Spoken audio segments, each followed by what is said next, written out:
Hey everyone, and welcome back to Purple Noon, a podcast, and welcome to our 50th episode. I'm Stephanie. That's Savanna. How you doing, Savanna? Excited. So I hope today everybody likes us. I know. So today for our 50th episode, we are going to interview each other 25 each questions. So without further ado, Savanna, are you ready to begin? Yeah. All right. Number one from me. Name and age. Savanna, 23. You go now. We're going to just shoot them back and forth. Childhood crush from a movie. Kurt Russell. Kurt Russell. I mean, I was someone who adored every celebrity growing up, but I would have to say number one first that I can remember easily. Kurt Russell, Big Trouble in Little China, Jack Burton. That's so funny because if we were 35, that would be normal. Because that would be normal. The time it came out. You know, if we were 35 and 86, it would have been normal, but not 4 in 2003, you know? That's really funny. Mine was the guy from 102 Dalmatian. Remember, have you seen 102 Dalmatian? 102? Not even 101, 102? 102. No, I don't think I've ever seen that one before. I feel like you would know who he is. Look it up later. Okay, I will. Okay. Your turn. All right. So do you have any previous experience within film or theater? I did some theater in my younger years. Tell us a little bit about it. I did some Shakespeare, and that was the only popular known thing. Other than that, it would just be original things from the community theater.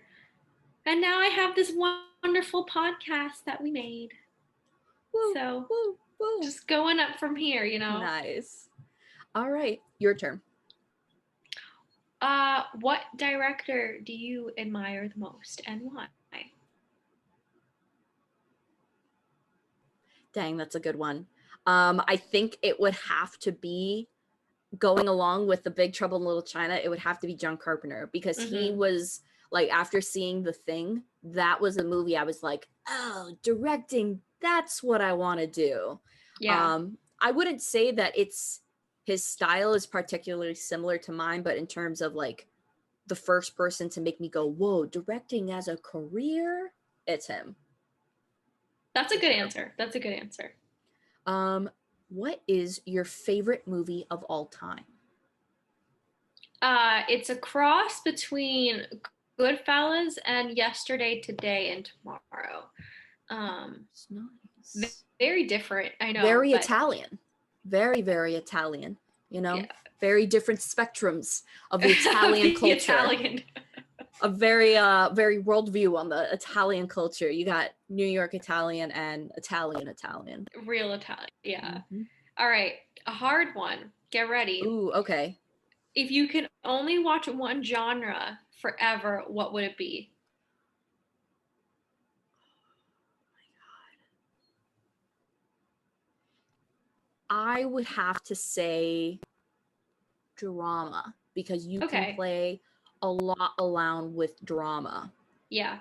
I feel like comedies and even horror, I feel like one point it's just going to be you're watching the same movie over and over again. But if I were to have drama, but if a niche category was allowed, it would be art house films, because I feel like I would never get bored with watching things like Hausu and Tokyo Drifter, things that would be in the Criterion essentially. Okay. That's a good one. It is a pretty diverse genre. I think so. I'd like to think, I mean, I feel like a lot of the crazy movies that I like are going to be in there, at least in art house, or at least in drama too, because I feel like drama can touch both comedy and both, horror and elements and stuff that I do like. All right. Now for you, favorite TV show of all time? For drama, I just finished Dark on Netflix. So that replaced a lot for me. I did. It was different. It's a German show.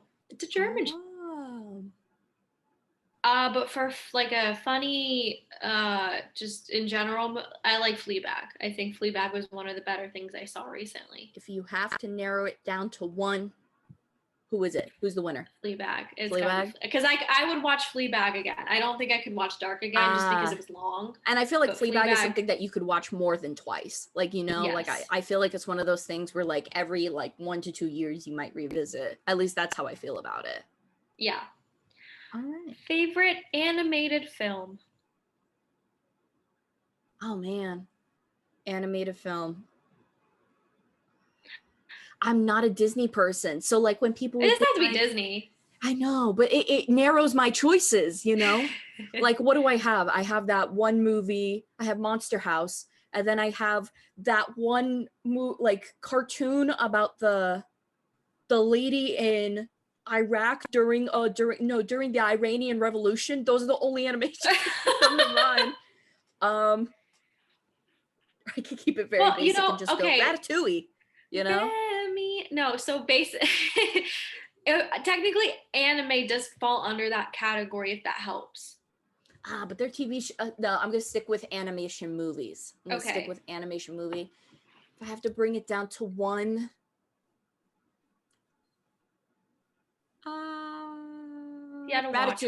Ratatouille.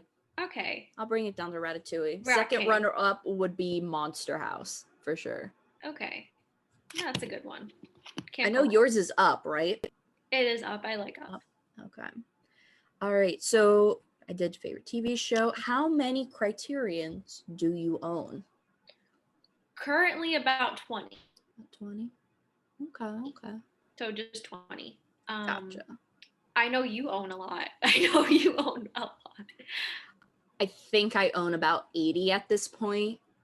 But yes, that is a lot, but not compared to others. And like, I don't know, like it's a lot to have. Like, I think also it's not a lot for the amount of years I've been collecting. No, it's still a lot because it's more than like 10 movies a year that I've been buying, if that's the case. Well, okay. I was going to say, how do you buy your movies? Because I only buy Criterions when I like the movie, or if I'm sometimes, okay, I'll just give it a shot. I want to try this. How do you, because some people just buy whatever. Like some people are like going to buy everything, like David. Mm-hmm. But how do you categorize it? I'll either find I kind of like to do things in like groupings, or sometimes like if I'm in a certain theme, like there was one point in time where I was like, you know, I'm lacking a lot of Asian films. So that's when I started buying like House, Tokyo Drifter, you know, Hiroshima Mon Amour, things like that. I kind of do groupings at a certain time. However, if a new Criterion, like this past Criterion sale, I bought Crash. Never seen Crash before, but I bought it for 2 reasons. Because I wanted to complete my David Cronenberg collection. Same thing with what was the Lars? I bought The Element of Crime, and that finished like all the Lars von Trier film within the Criterion Collection. So I kind of just do that. And then also sometimes, honestly, if the cover art is good enough, like, did you see the cover art for Crash where it's just like a car just being folded in the middle and then 2 people having sex? I was like, art. You know what's funny? I bought it and I told my dad, I was like, you know, this is like the type of artwork I would put in the bathroom to make people just think when they're on the toilet, you know? And my dad said that. And I said that to my dad, and he was like, well, yeah, maybe you can get the poster after. And then that immediately after that, I discovered that it came with that poster. So I'm just like, do I have to put my money where my mouth is now? Frame it? You gotta frame it. I know, but the thing is, there's like creases and stuff, and it's like, I would have to frame it too. And my bathroom is blue. Like the bathroom is all blue and everything. I don't think a car wreck with people having sex on it is going to be very inviting to the oceanic theme my mother has created. You have a beach theme in your bathroom. It's very not nice. Not by choice. No, I was like, can my bathroom be black, all black? And she was like, no, that's gross. So that's a little scary. I know. Well, because like I think her purpose is like, it's gross because you can't tell when it's dirty, and I'm like, fair point, but I like the color black, so I never got to change my bathroom. All right, so who? I asked you, you asked me. Okay, so what, you already answered this, so if you just want to answer part of it, that's fine. But what director, in this case, I guess the question would be actor or actress, has inspired you most in terms of career-wise, person? And so we're just sticking with actor or actress category, right? You answered that John Carpenter. Yeah, so I would say actor or actress. Which one do you think is inspiring to you the most? You know, I feel like people would say like, oh, you know, this maybe a writer director who's, you know, an actor as well, you know, like an Adam Sandler type. No, Marlon Brando, without a doubt, Marlon Brando. That's very controversial. Because honestly, I realized something as I was teaching myself about film, and I realized the people who I believe to be best directors are people who understand acting. So I heavily studied Brando and his techniques and everything like that. Okay. And because in his book, he complains a lot about so many directors, like, you know, especially Bernardo Bertolucci and everything like that. So I kind of took that as like advice from like an actor being like, hey, don't be this type of director. You know, I feel like that always, like, just sidebar, I feel like that's a big part of directing that everyone kind of scopes over. Everyone's like, oh, the creative, but it's like communicating with actors and actresses and being like, I want this emotion, I want it this way, and, you know, however it may be, you know. Yeah. I feel like that tends to go overlooked. So I'm someone where someone's like, I want to be an actor, I'm like, look at books on directing to make a director's job way easier and to just be a really good actor. Same, but vice versa with directing. You want to be a director, read some acting books because it just helps you understand. Answer. Thank you. No, that's very insightful. Thank you. I thought so, because I remember Brando, when he was talking about Last Tango in Paris, he was like, when Bernardo was like, oh, do this nude scene, and the director would be like, I can't see you naked, Brando, because that makes me feel naked. And Brando was like, what the hell? And was like, no, like, that's not cool, dude. No one ever do this. So I feel like I learned key parts from things like that. So definitely recommend that theory and way of learning if anyone's wanting to become an actor or director. Alrighty. As that, blah, blah, blah. Favorite actor of the 20th century. Okay. It would be Al Pacino. Mm-hmm. Because I do think, have you seen Dog Day Afternoon? Yeah. I think that's one of the best performances ever. Attica. Yes, it's just so the stress. He like physically like looked stressed the entire movie. Oh yeah, like I've never seen an actor bring their anxiety past a level 10 for a movie before. Like he must have been like in between takes, like when drinking water, he must have been like reaching up the cup to his face. Yeah, so it would probably be him. Also because of Dunkachino. He's a very diverse actor. This man is a cinematic, like a historical element to cinema history, and you're over here like Dunkachino. But that's how I am with certain actors, especially if they've been on 30 Rock. I always tell you, if I ever got to meet Matt Damon, I'd be like, dude, when you were on 30 Rock, fire. And I'm gonna embarrass myself and everyone in that room if I ever do that. I don't care. But you're telling me that like Dunkachino wasn't impressive. Look, I mean, I'm not going to disagree and say that it was like a turning point in cinematic history. Obviously it was. That's kind of non-explanatory there. But in terms of, I mean, come on. He's very diverse. The range. That's all I'm saying. You can go from being in The Godfather to an Adam Sandler movie and breakdancing in Dunkin' Donuts. Yes. Do you like, are you the type of person to go in like a Dunkin' Donuts line and be like, can I have a Dunkachino? I'm sorry, I mean this. Are you that type of person? No, I'll just sing it in my head. I'll be like, Dunkachino. I could, oh my God, I can see you literally waiting in your car and like the ladies there just like wanting to give you your drink behind a closed window and you're just like, dun, dun, dun, dun. It's a catchy song, and he did a great job. I don't blame you. It was a cultural reset. Nobody talks about it. Nobody ever says anything about it. We're going to bring it back. No. All right, next question. I guess that's why. All right, what book would you like to see adapted on screen? Ooh, okay. I know it immediately, but only if I do it. If anyone else does it, I will be upset. And that is the book Disorderly by Jamie Kay. Okay. No, I'm waiting for a few years when the rights expire, and I'm gonna buy it. And hopefully Jamie Kay doesn't listen to this. But watch out, Jamie Kay. I'm gonna do you some justice.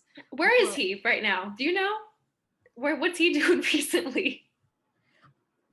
We need to keep tabs on him. I know. I follow him on Instagram, but I don't know. I forgot. But that is my favorite book of all time. And every time I read it, I can envision how I would love. It's also just like the most random, bizarre stream of events, the most jaw-dropping. Like, how did we get from point A to point E in a blink of an eye? Now we're at point Z type of thing. So that would be the one that if I got to direct and be creative control of, Disorderly. In general, by anyone, not just me, I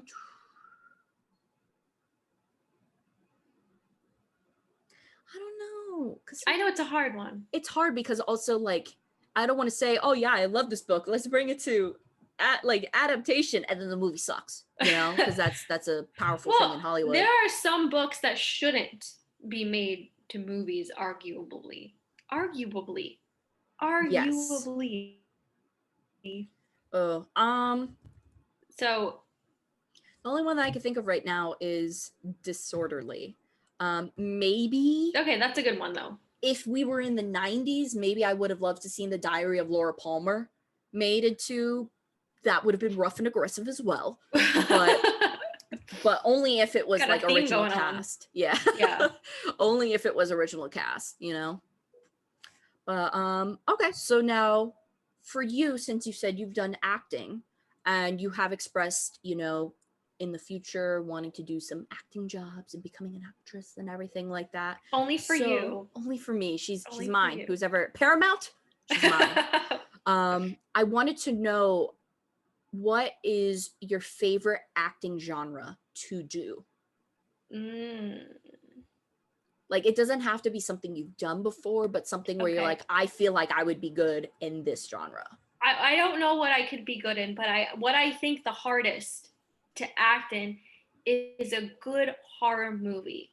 I think horror is very, very difficult. I think being scared, and I think horror has a lot of emotions that go along in the genre, because I think it's easy to be angry. I think it's easy to yell.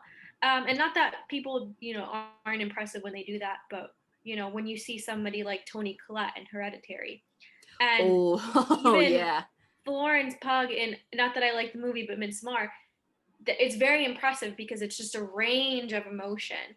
Obviously movies like Insidious, you know, things like that are a little different.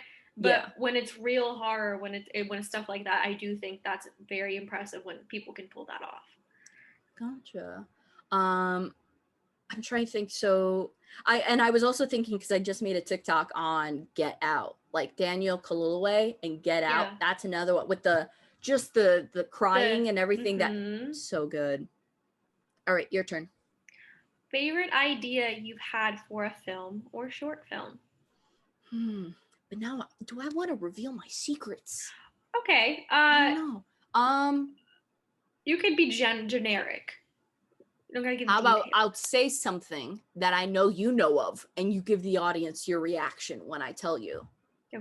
Okay. I think I'm going to say this one because I think it would be the funnest to make, as well as I think it could be, not to tootle my own horn here, but I feel like I could, you know, really make it an indie classic, you know? That's so pompous to say. Antelope. Okay, I have to just say something about this. We're really on sync, because before Stephanie told me the idea for this movie, or short film or short, whatever. Yeah. I was having recurring nightmares about the theme of it. Not exactly the plot, but I would have recurring nightmares of the theme of it. It tapped into so when she told me, I was like shook to my core. I'm like, how did you know I have severe nightmares about this? It's because when you were in Florida one night, I snuck in, and you and your husband didn't recognize that I was at the foot of the bed just yelling at you, going, speak to me, and you just told me everything. Told you my deep dark your fears. deepest. I will never forget when I told you about that idea. And just to kind of reveal some things without revealing everything, I know what I like to compare it to. Think The Most Dangerous Game meets Tusk. I feel like that is the biggest, the biggest melding I could, comparison that I could make. But I will never forget when I told you, you nearly had a panic attack because you were like, huh? What? I remember I told you and you just went, what? Like, it's coming true. It's coming true. I felt really bad, but I was really happy you liked my idea. I do like your idea, but it's the reason I don't go to compounds, large groups of. It's the reason You've been invited. Go to, I will never go. No, but okay, where I don't want to reveal too much, but when people live on big, like rich people live on large I will never go. Golf. Also, I have a thing with golf courses because it reminds me of you partly live in Florida. I don't go on them. I don't go in the. Oh, it's pretty, because it reminds me of you know what I'm talking about, a field, an open land. Are you talking about plantation? No, I don't blame you. I don't want to reveal the plot, but it reminds me of this even playing ground. Do you know what I'm talking about? Okay. So I have a thing with golf courses now because it feels like a trap. And I don't think when you said compound, I'm laughing because I don't think on my side of the family, my family in Puerto Rico lives in the mountains and they call it the compound. I can't go. Send them my blessings. Oh my God. Fear, I would have never imagined. Never imagined. When you think about it, doesn't it make sense? Yes. What do you think about it in that when you write the story, we'll clarify. Do you feel that way about bunkers? Bunkers? What do you mean? War bunkers. Underground mole people in metal tins under the ground, Oh, like us?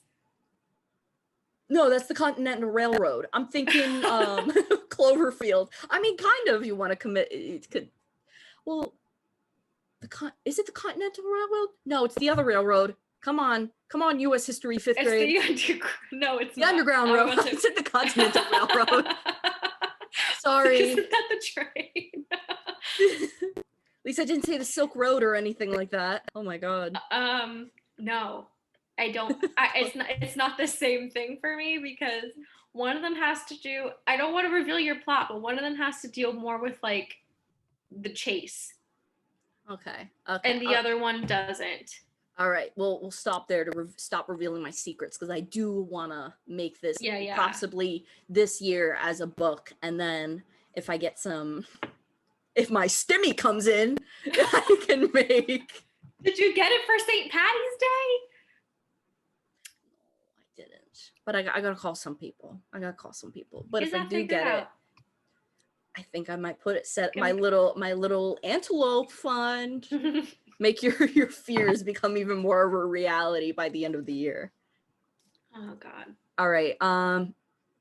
So my turn. Name, because I know Goodfellas is your favorite movie. Name one flaw. Name a flaw about Goodfellas. I dare you. This is blasphemy. All right. It could be ridiculous too. You can say I don't like how Ray Liotta poured the Coke in the toilet. It can be ridiculous like that.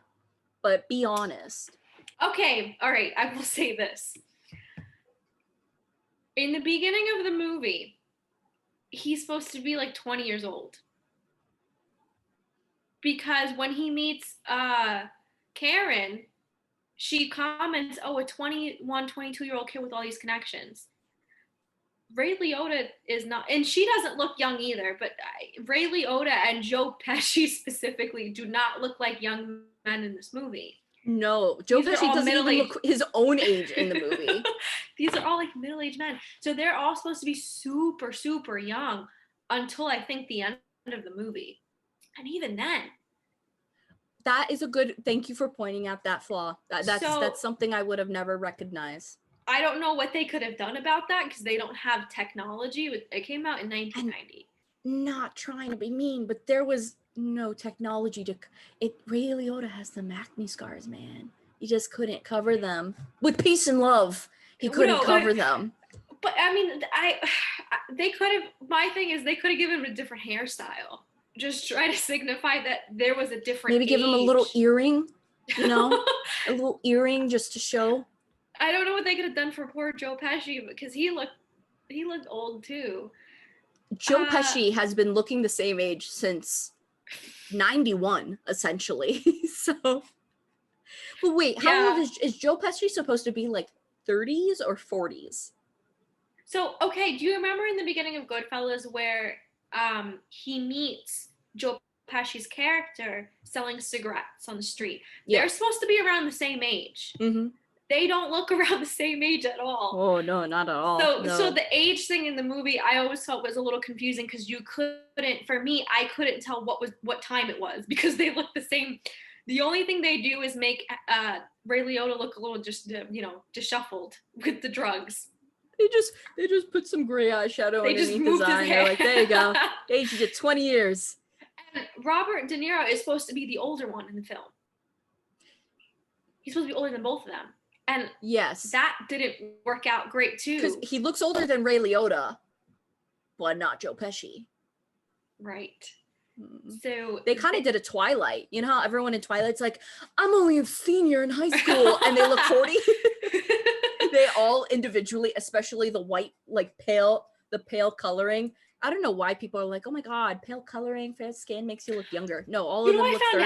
You know what I found out about Twilight? What?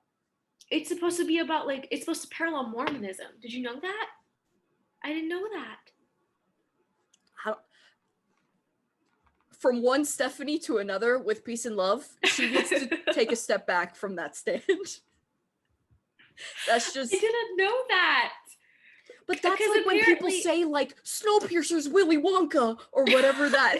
No, but it's like it's not confirmed. It's a confirmed thing.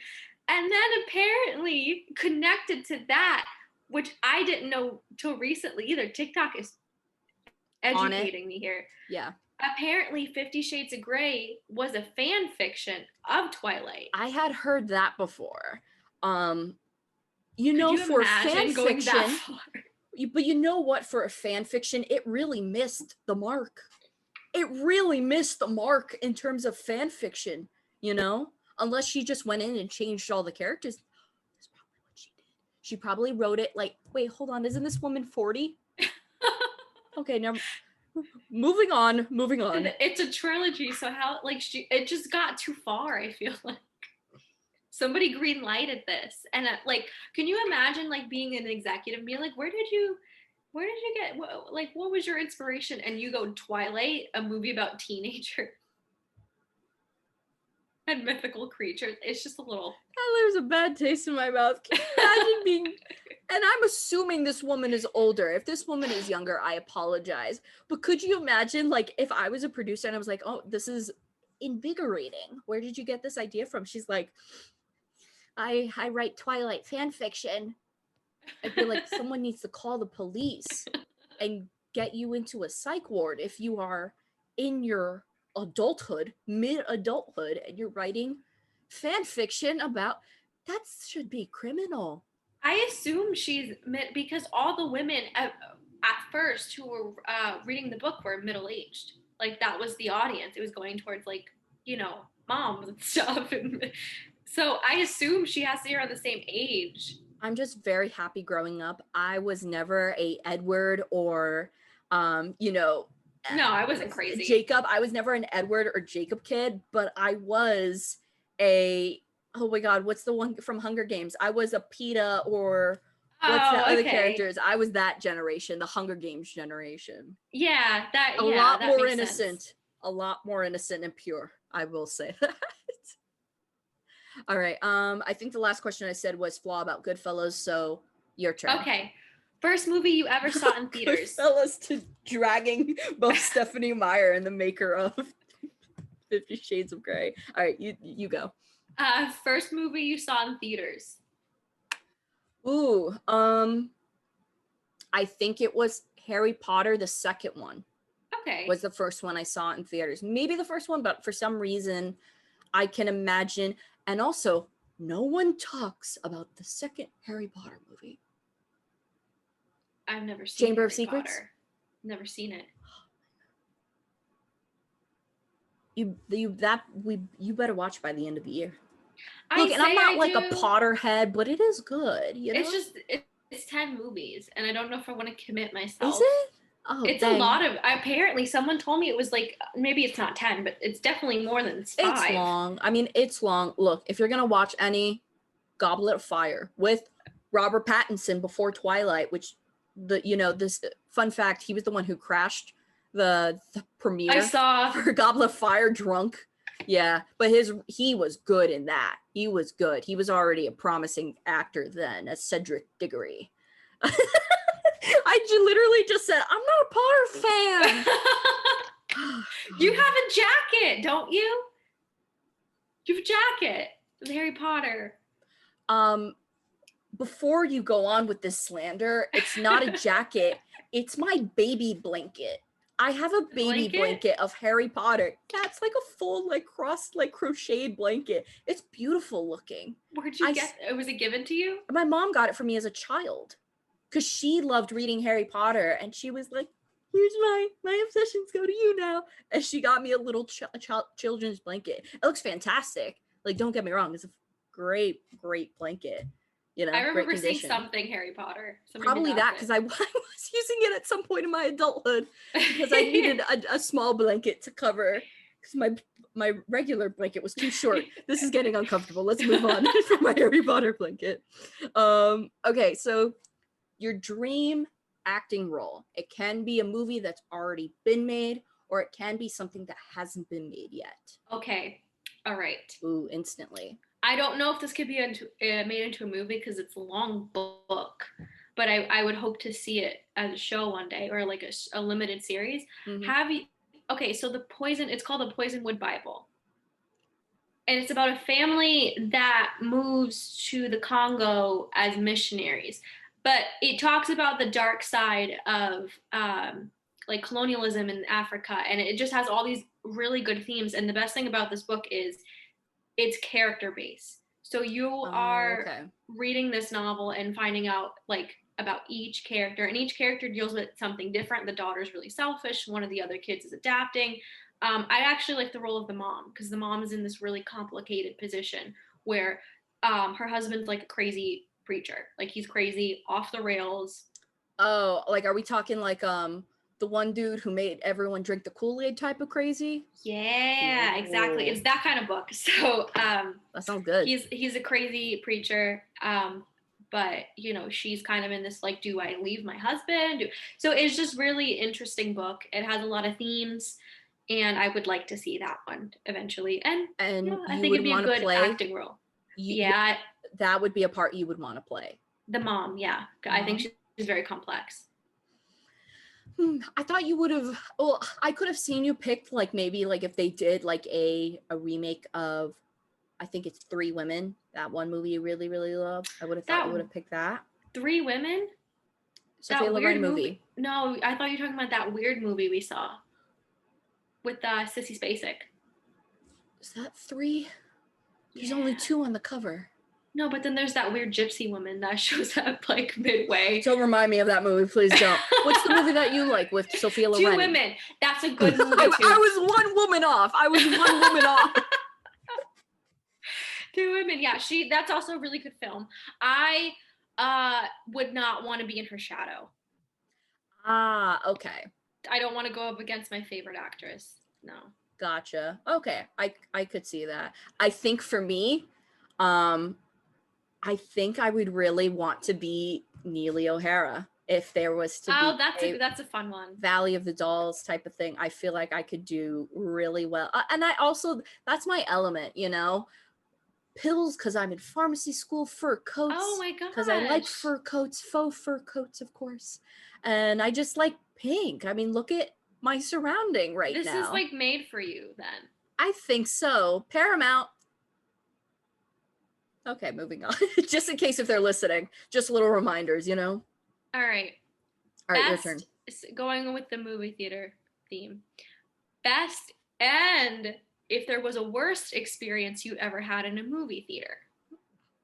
Oh my God. Immediately worst one. I think it was like one of those stupid children book adaptations that my neighbor wanted to see with me. And I told her that I think I told her at 14, you do realize you took 3 hours of my life. Like I what was so the movie? upset. I think it was like Ramona Beezus or some crap like that. No, it was something, I think it was Judy Blume in the Not So Bummer Summer. It was that monstrosity of a movie. So dumb. I think it literally has a 2-star rating on IMDb. It was by far, because there was nothing good. Like not one thing good I could say about it. The acting was awful and it did its best to be awful at every second of the way. Like this was something where I'm like, yeah, if my kid is like, can I watch this movie? I'm gonna be like, no, it's satanic. Like you can't, it's evil, it's vile. You can't do that. It's not allowed in this household. So that was the worst because I and my mom was like, don't look at your phone. And I was like,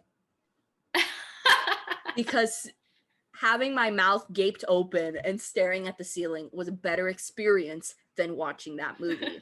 Now, for best movie experience, that has to be Interstellar.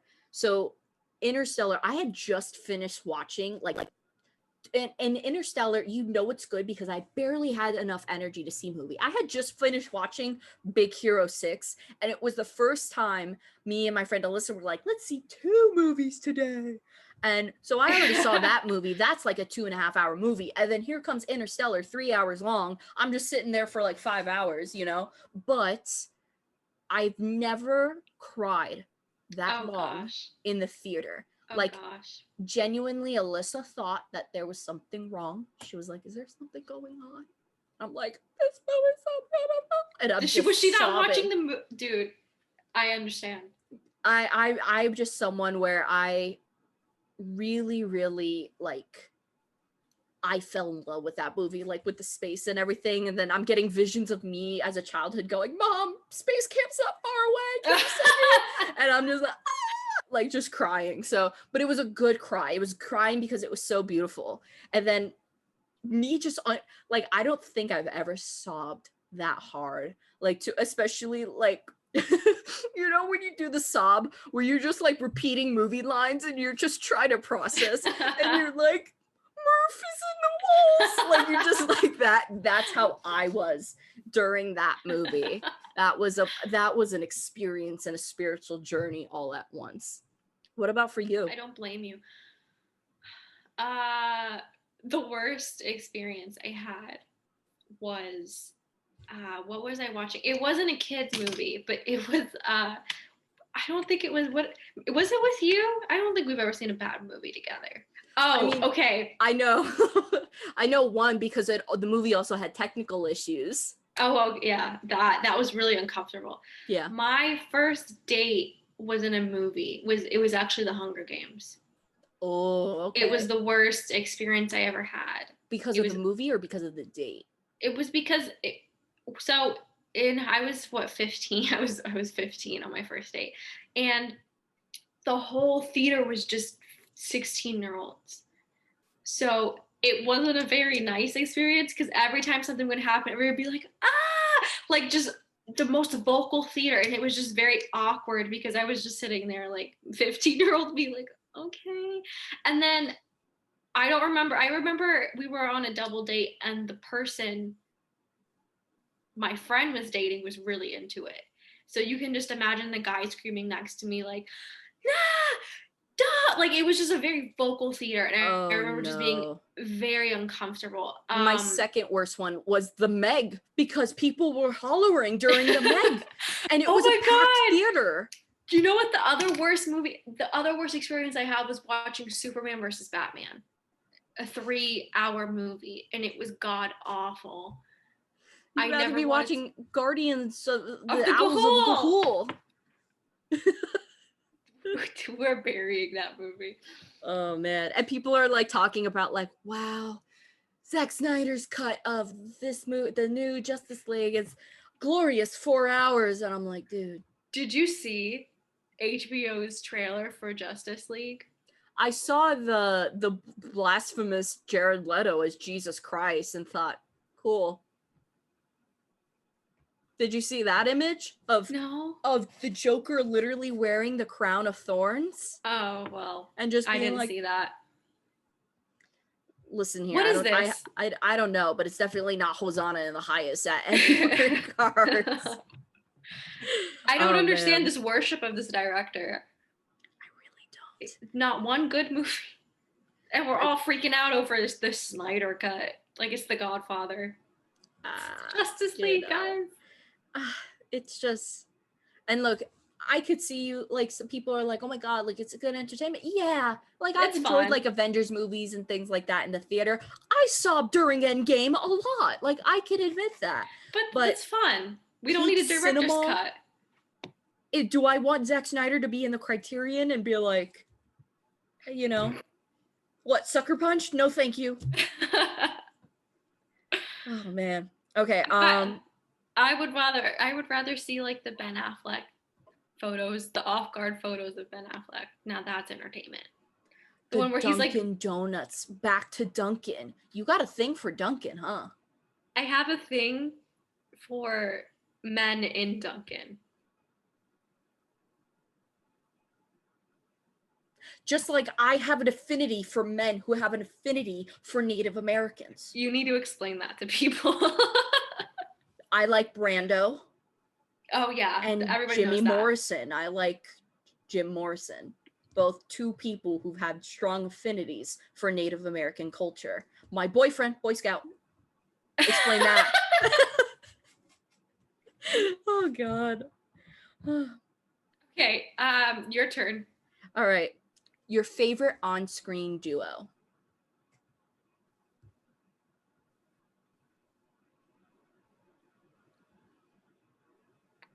Besides us, of course. We can't do that. That's hard. Let me think, because you want me to list some because a few are coming to mind, but I feel like I'm missing people. You can do. Oh, I know your obvious answer. Oh, I remember. Sophia Loren and Marcello Mastroianni. Thanks. I have a thing with not pronouncing things correctly. So Stephanie steps in. Yes, them. They've been in great films. Yesterday, Today, Tomorrow. Marriage Italian Style. Very good. They've done movies. A lot. They've done a lot. They did also. I think it a separation. No, not a separation. Something Day. Yes. So they did Sunflower too. That I think that's what you're talking about with their divorce and stuff, or like they got. Yeah. Yep. Good. All right. Quality. Your turn now. Favorite soundtrack from a film, because I know you collect vinyls. So what's your favorite soundtrack to listen to? Honestly, of all time, what I think is the best of the best of the best is Last Tango in Paris. And I say that because, you know, you have people like Hans Zimmer and they're great. Like Hans Zimmer is amazing, but it's always like, you always kind of expect the same soundtrack for movies where it's going to be very orchestral, very, you know, symphonic, you know, violins. Yeah, the template. You know, and like things that like, I feel like even if you compare like something like the Avengers soundtrack to even something like Schindler's List, you know, Schindler's List is a little bit more powerful, but you're using the same instruments. It's kind of like the same feel, just on opposite ends of the spectrum. Last Tango in Paris is one of the only jazz soundtracks that I know that really works with the movie. I feel like it stands out. And I love Last Tango in Paris. Controversially, I love it. But I feel like it works with the movie. It gives the element, but it's definitely the most diverse soundtrack I've ever heard. Like, I don't know much, unless you're talking about all that jazz in Chicago. I don't know any jazz-based soundtracks. Sure. Okay. So that's how I feel. Ooh.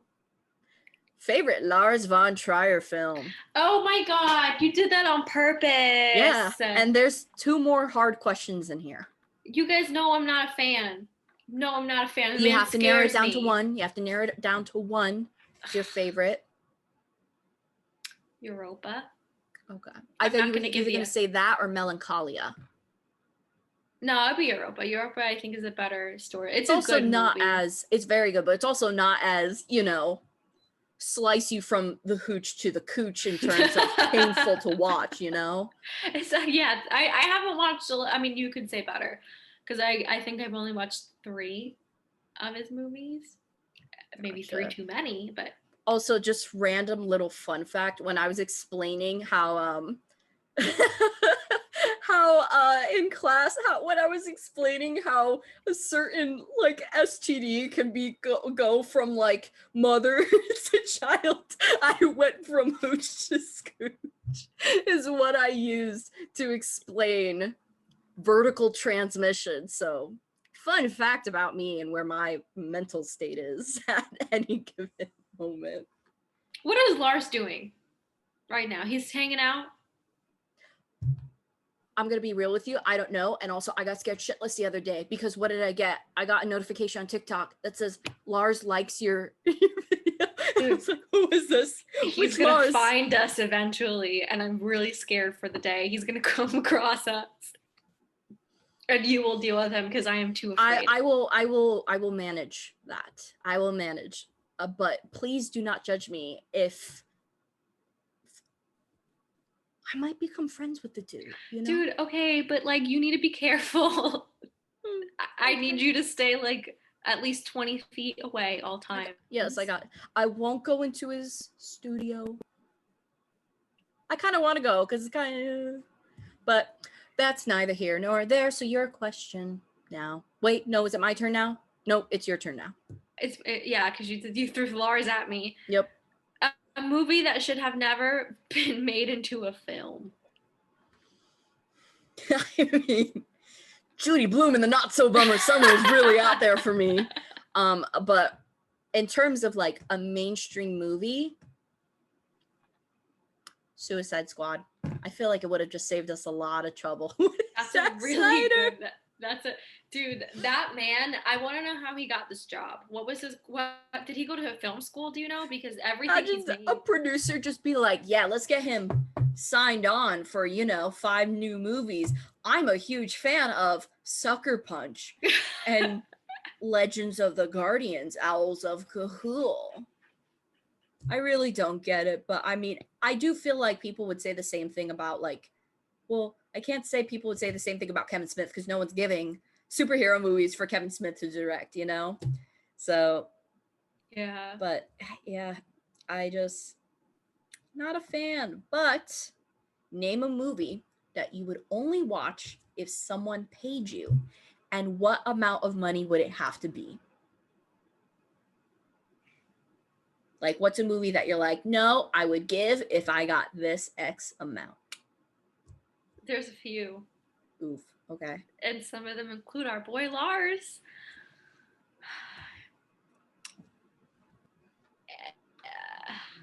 Antichrist.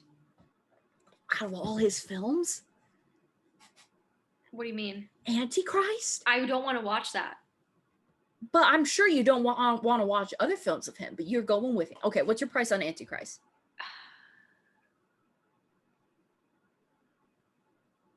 $200,000. Oh my God. I need a house out of it. I need something out of it. Wow. I need to donate some of that money. I also would not, I don't want to watch, again, I don't know his whole film history, but Nymphomaniac is not a go for me. I'm surprised you haven't mentioned Solo. Yeah, that's number 1. I don't know why everyone goes crazy over this movie in our Criterion group. And I think that alone is nerve-wracking. because I'm like, what is it about this movie that everybody wants to buy, sold out, watch in their backyards? It's a little scary for me. So how much money would you have to be paid in order to watch Solo?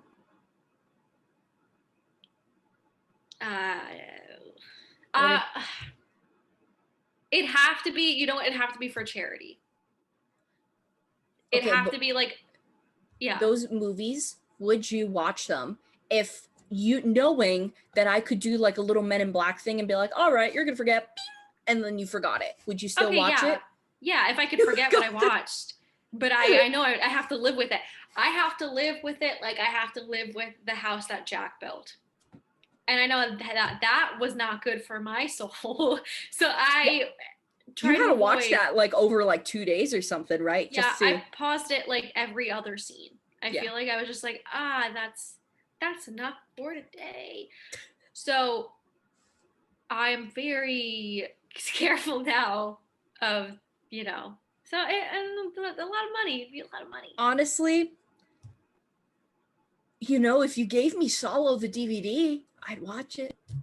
That's all it took, a free DVD. They're $40, dude. Okay. Dang, cheap. I know I don't want to watch it because I've seen, you ever watch Spooky Rice on YouTube? No.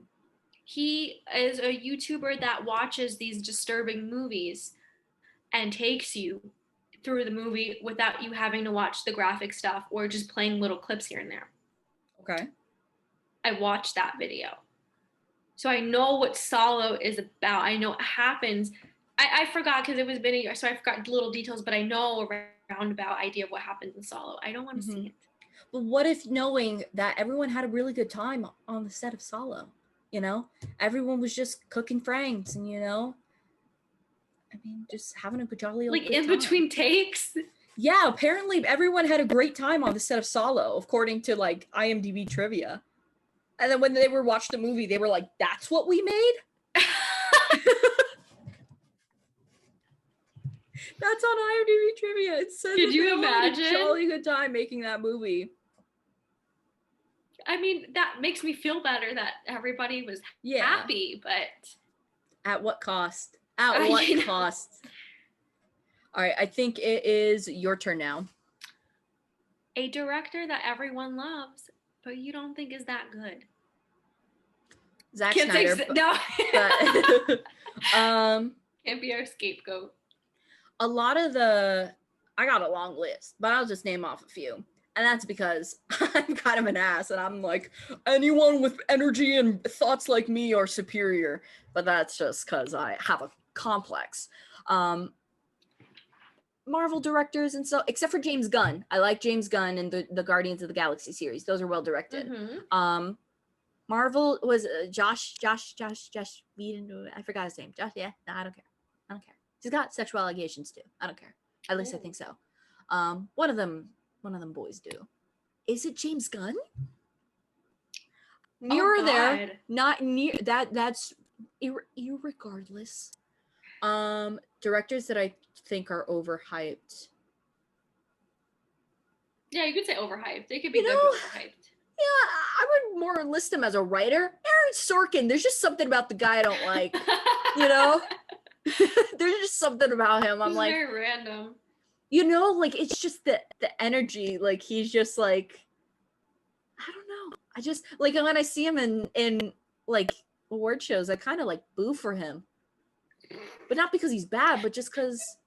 Oh, okay. Also, I used to have a thing. Okay. Overhyped. Saying it here, I'm saying it now. Spielberg. No, all right, wait a minute. Photographed the horse nicely. Congratulations. Wait a minute. I think you just say that because this guy like threw out bangers after banger. But I know you have an issue to where like you feel like it's the same banger. Yep. Like 80s Spielberg, great. Schindler's List, great. After that, I gotta see the same Bridge of Spies BS 4 times over. And Bridge of Spies featuring a horse. 80s is a good point because he went from like Poltergeist to like The Color Purple. So he was really like he was really, and then to Jaws, and then to, you know, some E.T., you know, he really diversified there. But then it just kind of felt like, oh, and also James Cameron, boy. I know you hate him. I know you don't like him. Douchey, builds off of other people's creation. He's like, oh my god, I did Avatar. Congratulations. You studied Native American and indigenous cultures for years. And just added the color blue. Like, you know, like just things like that, you know, I really think are. I mean, he's making like 5 more too, did you hear? I know. Like, could you imagine being like, I'm gonna make 5 more of these, and 10 years later, not produce a single sequel? I'm not going to be 80 and watching that. I'm not going to be 80 and watching, you know, Avatar 4.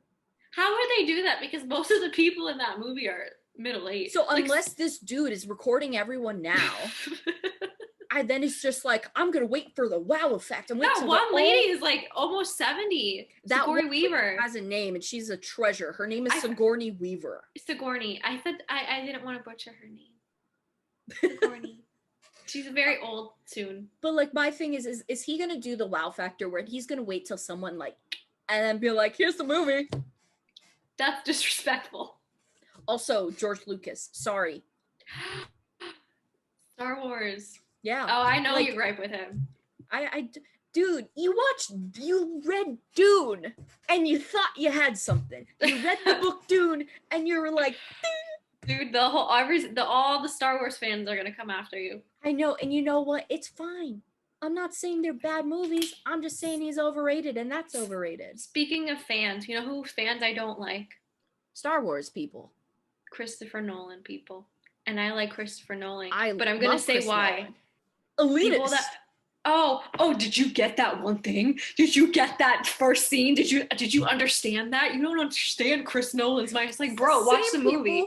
Watch the movie. They're the same people that are like, but did you really understand Mulholland Drive, David Lynch? It's like, bro, David Lynch didn't even understand Mulholland Drive. What are you talking about? It's just, they have a superiority complex because, I like Christopher Nolan films, but won't sit through a movie that's older than like the 80s. Of course, it's and just like, guys, and there's people like that who also do the same thing with Tarantino, and they're like, Pulp Fiction. And I'm like, it's good, but come on, it's been like 30 years now, you know? Let's either focus on his newer movies. I think he can be a little bit overrated, but I still am a fan of his style and his work and stuff. But I do feel like, the gatekeeping of like history, everyone's just like, and he's good at like what he does. And majority of the directors I mentioned are good at what they do, but they kind of produce the same. They know what they're good at, but they don't take risk, you know? The last time Tarantino took a risk was what? Death Proof?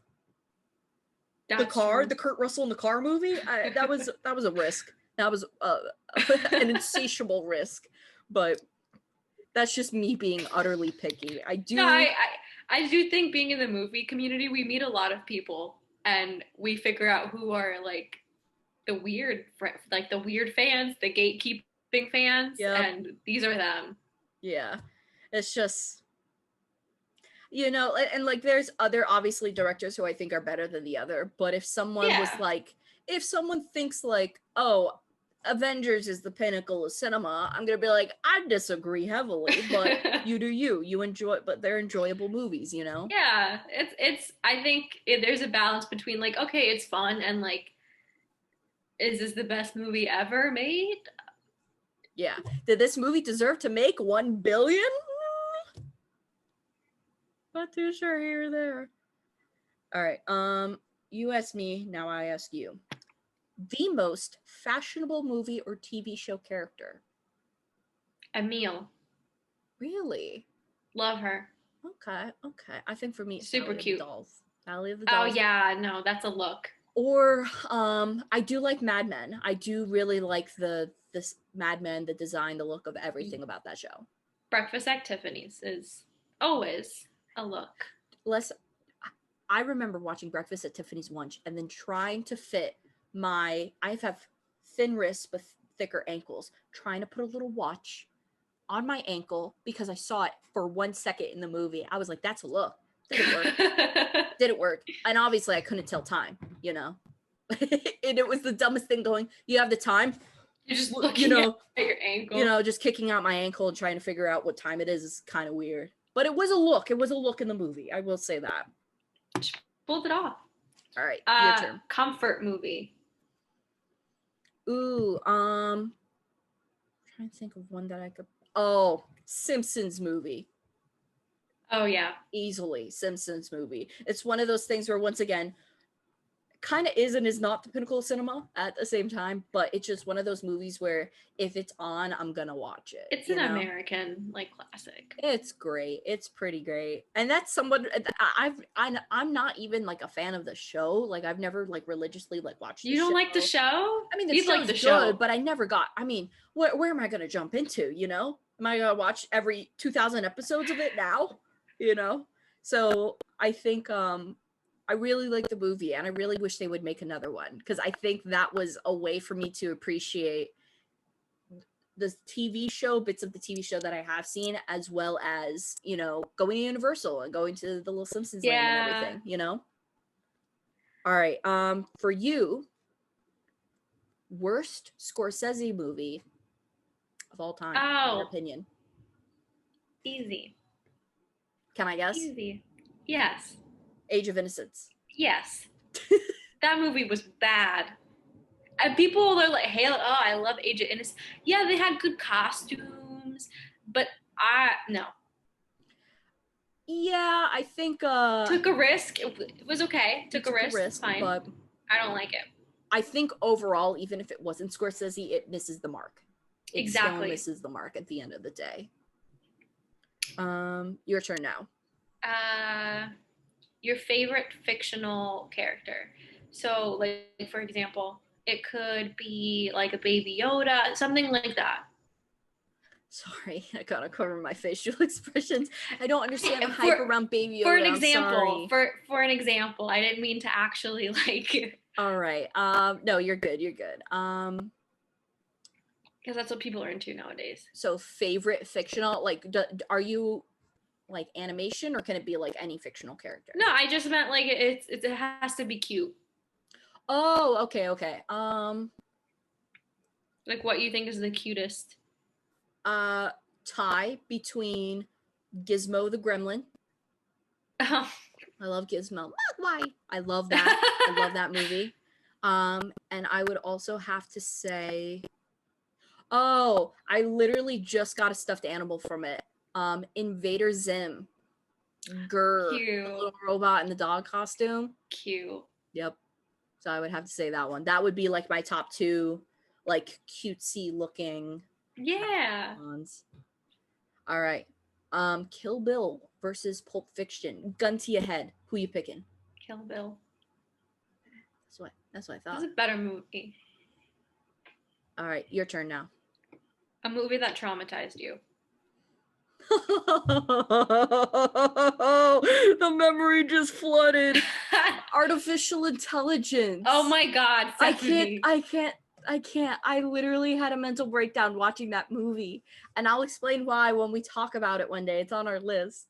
But essentially, well, I guess I could tell it real quick. I get called robot in my family. So during the scene where, like, Haley Joel Osment's going, I'm David, I was just sobbing. I'm like, I'm not a robot. At like 7 years old, I'm watching this movie sobbing and having an existential crisis because my mom and dad's nickname for me was Robot. Because they're the type where I'm someone where it's like, you have to say sorry and then make amends.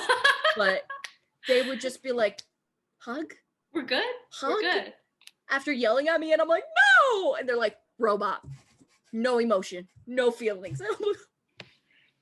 They still call me robot. Not like every day. Like, it's not like a tantalizing thing. But when I like make fun of them, they're like, oh, there goes robot. She got a new reboot, you know? Just scratches your heart. You know, just some tiny sliver of abuse.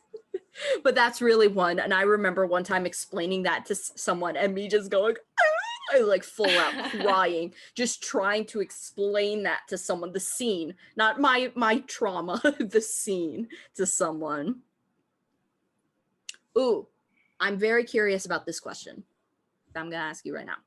A movie you do not understand why I like. Like a movie where you're like, what is Stephanie on to make her like this?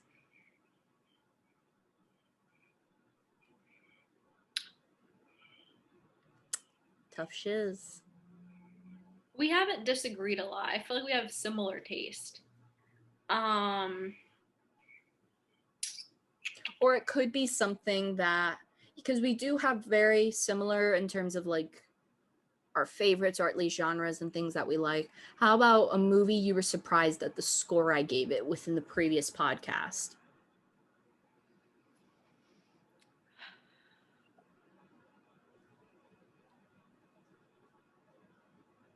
Okay. I think I have an answer. Which one? And again, it's the house that Jack built. Because I understood like the value in it, but I know you watched it at least twice. Yeah. I don't understand.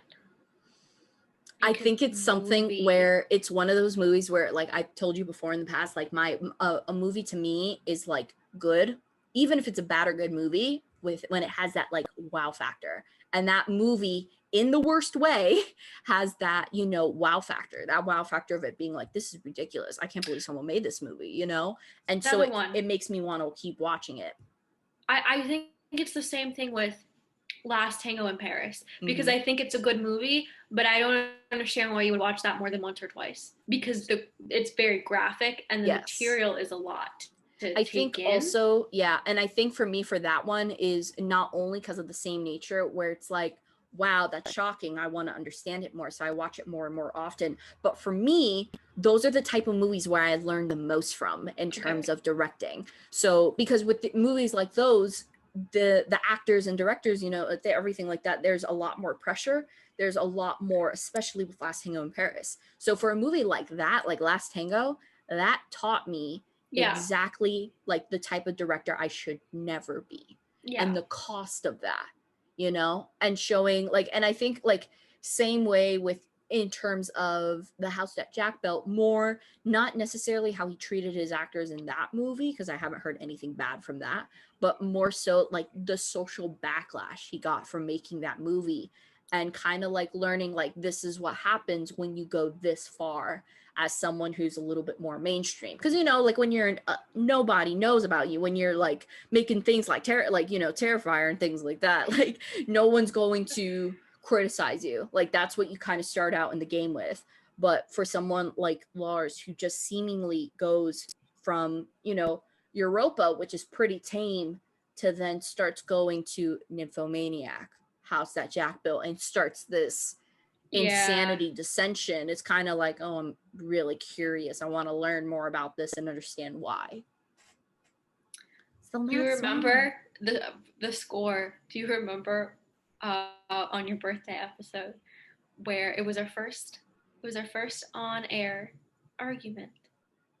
I gave The Thing like a 9, and it was maybe a 20-minute thing back and forth.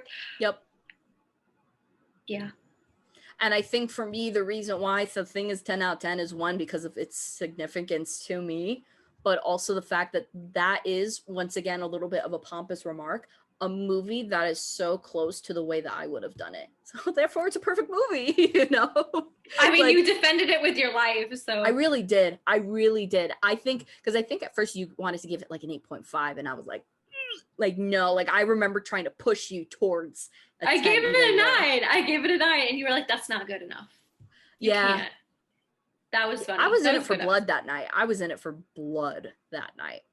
Okay, now your turn. A serious question. The debate about separating the art from the artist. How do we feel? Circumstances depend. And I say that because, for example, and this is literally a question that I have for you too, similar.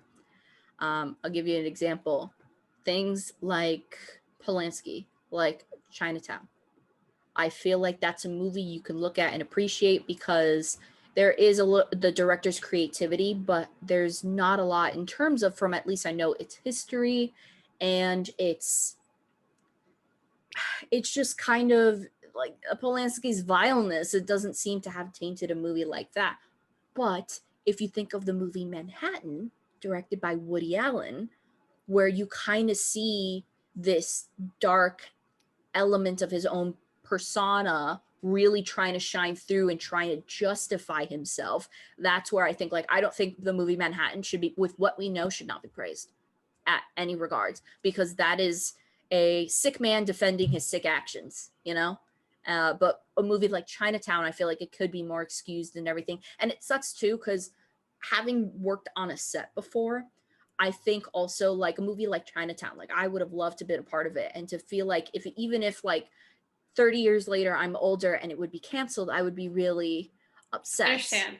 But even if there was nothing going on, like I thought it was a great time on set, it wasn't tough or anything like that, like I think that's okay. But also in that same tone and regard, I should kind of be holding Last Tango in Paris the same way, because Last Tango in Paris was where I do think there are some misconceptions. I think also still, I'm going to say Last Tango, I don't feel much guilt because I know I like Last Tango because it teaches me what not to do. Rather, I'm not celebrating its flaws, and I'm not celebrating its dark history. I'm actually more so learning from it and praising elements of the film that don't have to correlate with Bertolucci's mistakes on that film, very bad mistakes on that film. So I think that's where, if at the end of the day, if the director's own sick inhibitions are shining through a movie and he's trying to be defensive over it, I think that's messed up, you know? Like if who did Polanski do Lolita? No. Okay, but if Polanski did Lolita, a movie like that would be something where it's like, nope, because this was made for a sick man to defend his sick actions, you know? That's kind of my take. It was actually Stanley Kubrick, the original. Never mind. Forgot about that. But I think that's where I stand. What's your stance on it? I think I agree with you. I think it's very hard because with Polanski, I agree. I think he had issues and he did some bad things, but it wasn't the art. And I also don't think he used film to make himself a hero or to make himself kind of diverge from his mistakes. I think he made film because he wanted to make film, where someone like Woody Allen, who put himself front and center, created a persona so everyone could like. Exactly. The one thing I'm going to say, though, is after we find out these bad people did these bad things, it is our job to not give them more opportunities. For example, I know Polanski did win an award recently. Yeah, he after like I think it was like 10 years of exile from the US, he came back and he won for The Pianist. Here's the thing. At what point do we hold these people accountable? Yeah, I think it's okay to look at past work, but to keep allowing them to make new work and to profit off of it, and to kind of like be like, hey, like, yeah, you did a bad thing, but you can make big bucks again in 2 years if you just lie low. I think that's just not okay, you know? Exactly. That would be like how Woody Allen, even with all his allegations and a lot of skepticism, at the end of the day, this man went to court for falling in love with his, like, one of, like, a child he helped raise, as well as sexual allegations against his own adopted daughter. Like, this man shouldn't have been able to make, as good as movies as they are, he shouldn't have been able to make Blue Jasmine. He haven't been able to make any of the movies within the past few years. And it sucks because they are great movies, but you can't. No, yeah. Because that just promotes that person's ego and allows them to be like, oh, what I can do is excusable if I just lay low, you know? Yeah, I agree. I do think it's a complicated issue. With past works, just to be completely honest, I don't know if that's really hurting anybody anymore. Like if I go and rent Rosemary's Baby, if I own Rosemary's Baby, it is what it is at that point. But I think it's our job not to support the new things. I think it's our job to make sure, like, hey, you crossed the line here and we're not going to support your actions. If Last Tango in Paris came out within the past 10 years, I would not be a fan of it and I would not watch it or anything. But because all three parties have passed and I didn't get to see that time and stuff. And it's just a little bit different. It's not necessarily excused, but it's a little bit of a different scenario. Kind of like when you watch like a Charlie Chaplin film and know that not a single woman was able to work on it aside from some actresses and things like that. You It's know, like you know, you just, or, you know, Breakfast at Tiffany's with Mickey Rooney's. Yeah. Big yikes, you know? Obviously, it was condemned, and a lot of different cuts of the movie actually remove his character, essentially. Yes. But it's still something that I don't think all the hard work that everyone else did in the movie should go to waste, you know? Yeah. Another thing I was going to say is, I forgot. Never mind. You're good. If it comes up again, just blurt it out. Yeah. So let's see. So the most. Oh, okay. I remember. I'm sorry. What is it? No, you're good. I think you have a good point with. I think we should look at movies, for example, like Manhattan now. Mm-hmm. We need to now look at this as education, because I think forgetting things, I think blacking things out, that's how these things happen again. So I think Manhattan should be looked at like, hey, this is a red flag, everybody. Like, this guy clearly was kind of showing off that he was into some bad things. So I think as long as we're like showing this art, you can make it into a substantial history lesson about it. Kind of like with what I told you with Birth of a Nation, how I was really upset when it wasn't taught to me as a movie that was disgraceful and something that you should never consider to make, and, you know, things like that. It was, you know, presented to me as, look at this movie, he was the first guy to do this and this, but like with no connotation on any of the bad crap that he did in the movie. It's an awful, disgusting movie. So I think like if someone want to be like, hey, here's scenes from this, look at how the director did this, do not have this type of relationship with your actors. First of all, don't be a 43-year-old man and employ a 17-year-old actress to play your 17-year-old girlfriend. Gross. And also, you got issues, get out of the industry. You know, you got pedophilia or whatever, like sexually deviant issues or anything, go to therapy first. Get some help, you know? Yeah. Okay, that was all I wanted to say. Okay. So with that being said, what is the movie you hate the most? Like the most vile, repulsive movie that you think is just wrong? It could be something just really grotesque. It could be something that you think is unethical. And we can word it to strongly dislike if hate is just a little too rough. Okay. Anything I've personally seen? Because that would be hard. I don't, but or anything I know of. Gotcha. I think easily Birth of a Nation could easily fit right in there, you know? Or maybe even more newer, a movie like Sia. It's like Sia, like Music by Sia. Because I think there's different kinds of bad. Because I think there's like just evil films and like films that like people have serious issues, and then I feel like there are films where it's just like Sia, where it's just like, that's really bad taste, and maybe you shouldn't have made that. Okay. It's definitely a hard one to pinpoint unless you have like really strong feelings for a specific movie, you know? Yeah, because I haven't seen anything I'm a little bit more tame by nature. So yeah, I'd probably be like Birth of a Nation, anything that, you know. Something that really doesn't contribute anymore, you know? Propaganda film, stuff like that. So gotcha. Yeah, I don't really know. Gotcha. Oh, I do know. Okay. Okay. It's not the worst thing ever. Like, obviously, like there's bad things. The newer version of Lolita should have never been made. Okay. And I'm going to tell you, there's a difference between the older and the newer. The newer paints this picture and kind of treats the child like the child, and it's about pedophilia. Yeah. But it kind of treats the child like the child wanted certain things. It romanticizes the situation. And they don't, when a movie, like with topics like that, and the book is very different. The book tells you off the bat that this character is disgusting, evil, and we're just taking a ride and we're just looking at all these bad things. But the movie romanticizes this person, to where somebody very young could look and be like, oh, well, he really loved her. Like, yeah.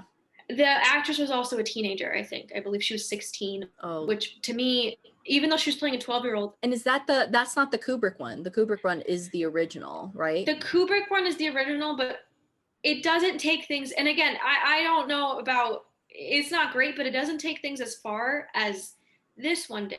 It had all these pretty outfits, and it was a very, very pretty movie for something so, and they go on road trips, and she has all these outfits, and the movie was more about this guy than it was about the issue that it should have been more about how bad of a person this guy was instead of romanticizing him.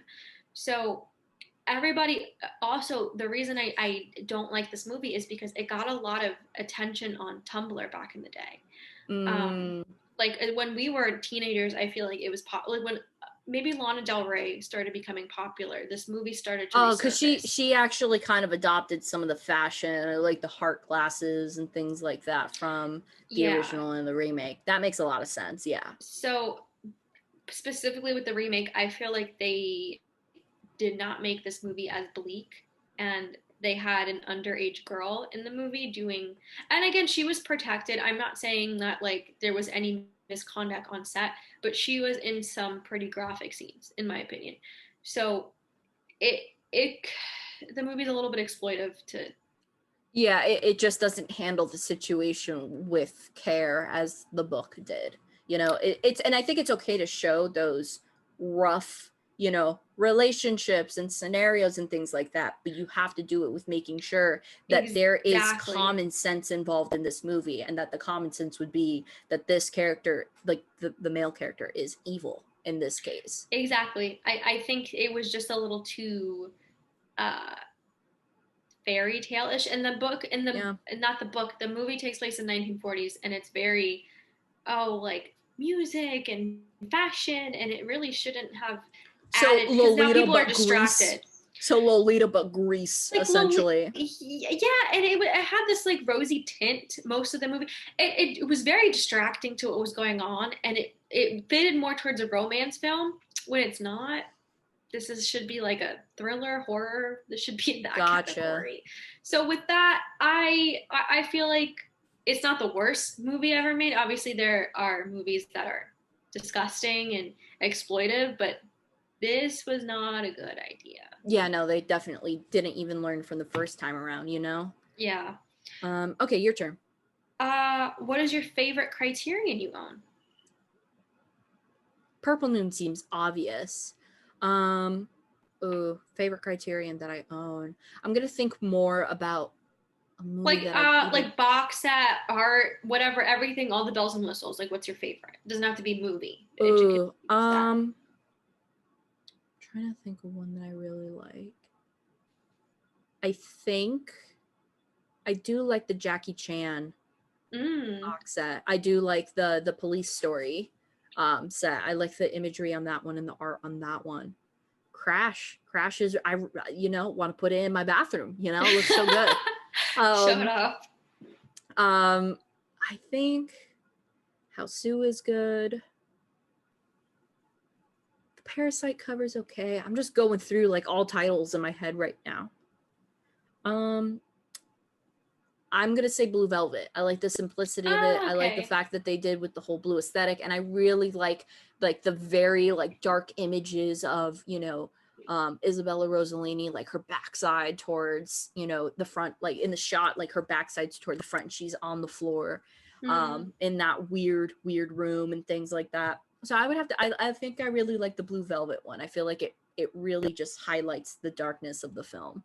And it's blue, you know? Yeah. Can't go wrong. Okay, so for you, a male actor you would love to star opposite to, dead or alive. And they would be alive if you choose dead.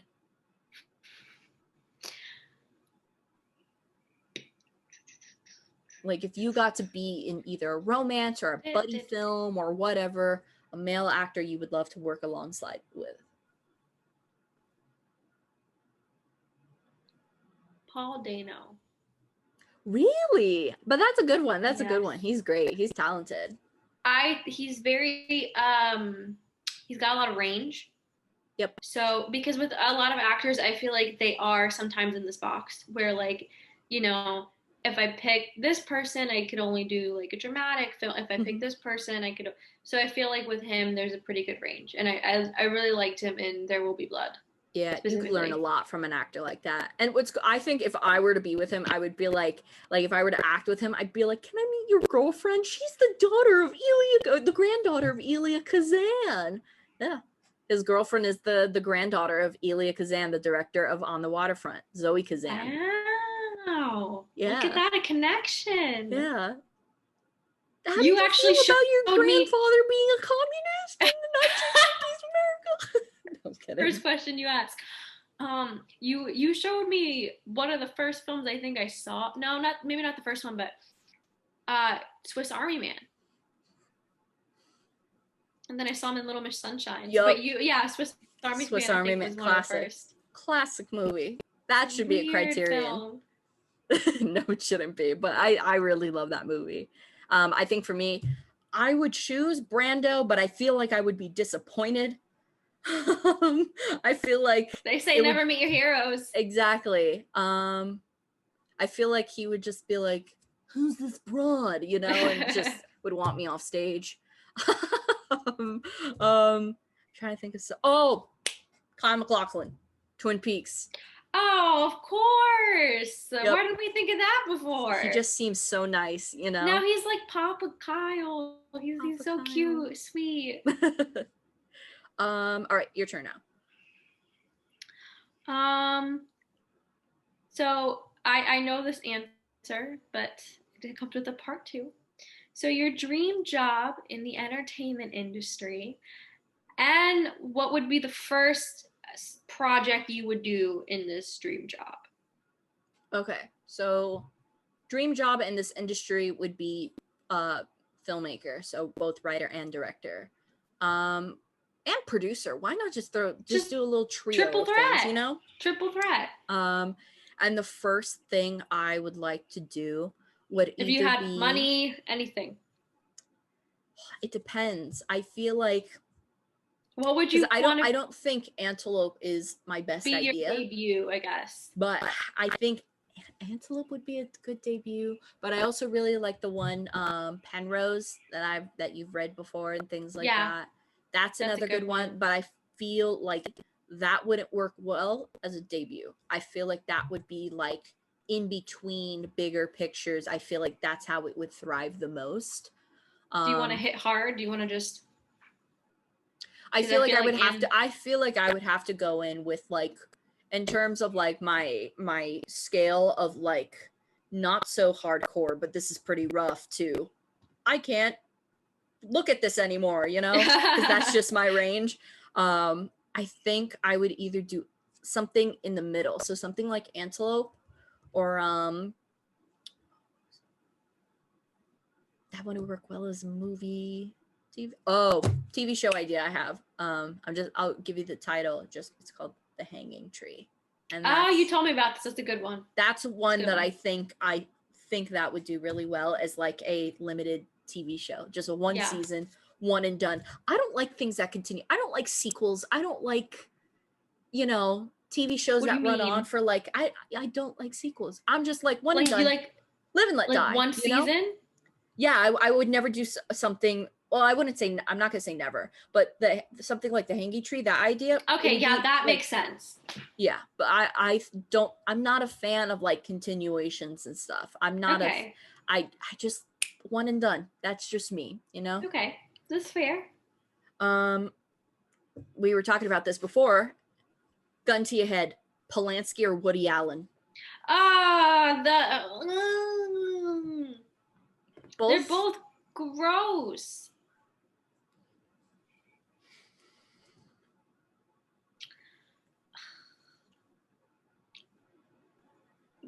I'd have to say Polanski, only because at the very least there's no content in his movies, from what I'm aware. With Woody Allen, with Manhattan, Annie Hall, and probably some of his. I think there's like two other movies.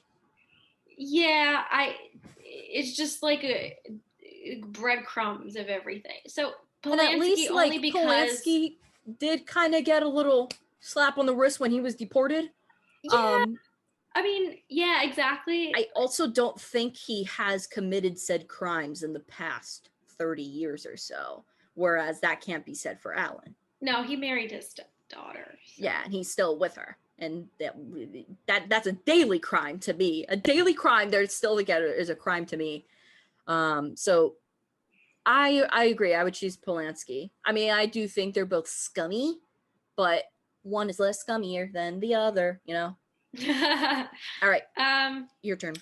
Favorite food in a movie you wish you could eat. So think about all the movies if there's a food. Tampopo. Just give me the ramen. Give me the ramen. Give me all the ramen. In terms of like a made up food, that works too. I would love ratatouille made from a little rat in the kitchen, you know? I would really enjoy that. Wow, TikTok's really on your mind lately. Dude, they created a whole musical with the rat. I know, so good.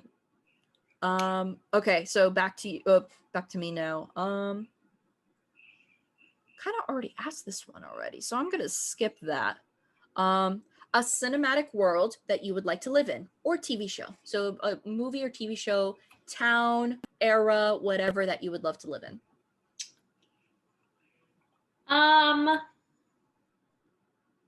Mad Men. Ooh. Or The Simpsons. I would have never thought The Simpsons, but that would be pretty fun. Hold on. Look. Oh my god. It's the mouse. It's the better mouse, if you know what I mean. Okay. And then this is what I would choose since we're pulling things off our desk. Twin Peaks, I figured. I'd be like, scoot over, Audrey. You're too young. Let me get a piece of this Dale action. Thank you. Okay, the best episode in Twin Peaks, the funniest one, is when that guy, I don't know his name, but you know the actor that comes into town, and I think he's with Audrey on a blanket, and he's just singing her a random song. Billy Zane? Yes, and the scene goes on for 10 minutes, and it's like it's like, down by the river. But that is still not as bad as James's Just You and that occurred like 3 times. I mean, I would probably like be real with them. I'd be like, James, gonna be honest with you, you're very off key and this kind of sucks. Oh, you gotta watch the new season because I'm from what I remember, he sings. Yeah, he does sing it back. I think I vaguely remember that. But I would definitely like want to live in the town of Twin Peaks. I probably would like want to work at the diner and be like, Dale, Mr. Cooper's in town, you know. All right, your turn now. Favorite movie experience we've had together. Ooh, together. The Lighthouse, man. The Lighthouse was one wild ride. The Lighthouse was just an experience like no other, you know. You and me just like sitting like this, like open mouth, and just watching it and going like, wow, that's a good scene, but then just laughing when like Defoe's just like, you love me, lobster, and it's just losing it. That was a really fun experience to watch. It was a wild ride for sure. And I think that was like one of our last movie experiences too. It together was before the pandemic. If you could watch one movie for 24 hours straight, what would it be? One movie, only one movie, no YouTube videos, no TV shows or anything like that in between. It's just 24/7 for one day. Lord of the Rings 2. Because I mean, it would only like play like what 3 times in a 24-hour period. That's what I'm saying. So okay. Like, I don't want to pick a short movie and have to replay it like 5 times. I also like Lord of the Rings, so there's that. But what about you? Ooh, I think it is tough. I'm playing the strategic game. I wouldn't be able to play like Interstellar because I don't need to cry for 24 hours straight, you know? It's a draining movie, yes. Very draining. I wouldn't want to put a movie that I really, really like because I feel like it could ruin it, you know, the experience for me overall. That I like that I watch a lot. I think I would pick probably because it's long and because I feel like I would just only be able to watch it 3 times within a 24-hour period, would be Once Upon a Time in Hollywood. Okay. I feel like that's something that I can continuously watch and just try to find little like eggs in and stuff like that. And that's one that I'm like not too worried if I don't like it anymore. I do love the movie, don't get me wrong, but it's not like Inglourious Bastards or anything, you know that? No, yeah, like, you can go. Yeah, you can go without watching it for a sure, little bit. for sure. Your turn now. Favorite performance from an actress.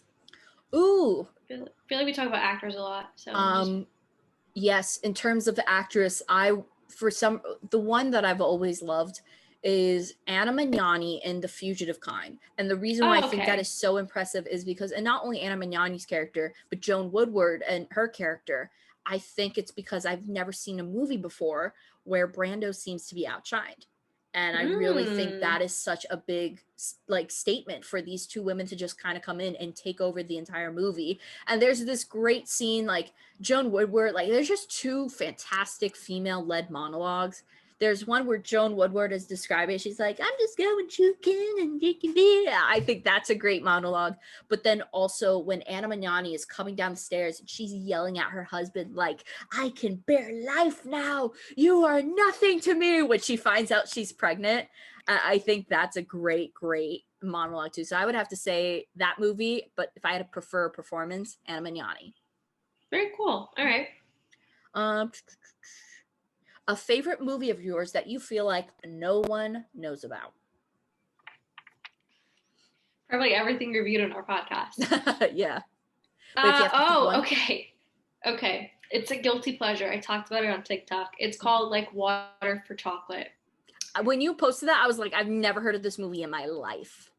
It's not a good movie. It's not. It's a weird film. But when I talk about it, nobody knows what I'm talking about. And for a long time, I felt like I made it up until I got older and they put it on Netflix. And I was like, you gotta watch it. It's a wild ride, Steph. It does intrigue me. For me, I would have to say White. I feel like out of all the Criterions, everyone talks about red, everyone talks about blue in terms of the 3 Colors trilogy. No one talks about the masterpiece that White is and how it outshines. White's the best one. It's so crazy. I think it's kind of like that same type of like the movie you're talking about where it's just so like crazy and just like nonstop one thing after another type of thing. So that would be like my favorite. What makes it good though. Yeah. For sure. I also really enjoy the actor. I feel like that actor, very underrated as well. Yeah, he was very good. All right, your turn. Let me look on my list. Okay.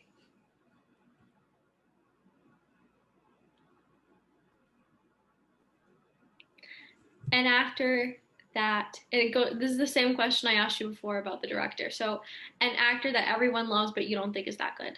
An actor? You know, in my mind, I was starting to form the words, well, that's tough. And then another thought just went, Scarlett Johansson. Oh. I think she's a gorgeous woman. I just don't think any director has ever, like, not any, majority of directors don't give her something that makes her shine, in my opinion. The latest one that I do like is, but it's more so I like the character, not opposed to her acting, would be Jojo Rabbit. But I do think she's overrated. In terms of male actor, Hugh Grant. Never liked the dude. You know, like he was always in like those 90s like heart, like the Notting Hill. And same with Julia Roberts. Like I'm like, okay. I liked her in August Osage County where she's like, eat your catfish. I like that. But like her, I'm a hooker. I didn't care for those moments of her career. Oh, and things like Erin Brockovich, not my thing. Understandable. Not my thing. What about you? The only thing that I liked Scarlett Johansson in was the movie Her. but it's just her voice in the movie. And I think they give her a lot of personality. It's very interesting because I think that's the only role where they give this woman a lot of personality. One thing they gave her a lot of direction too, and I think it really, really like worked out. Like that is like I totally agree with you on that statement. What was I gonna say? Oh, the one thing she gets hyped up for now is A Marriage Story, and me and you have a gripe with that movie. Besides Adam Driver, because you know Adam Driver.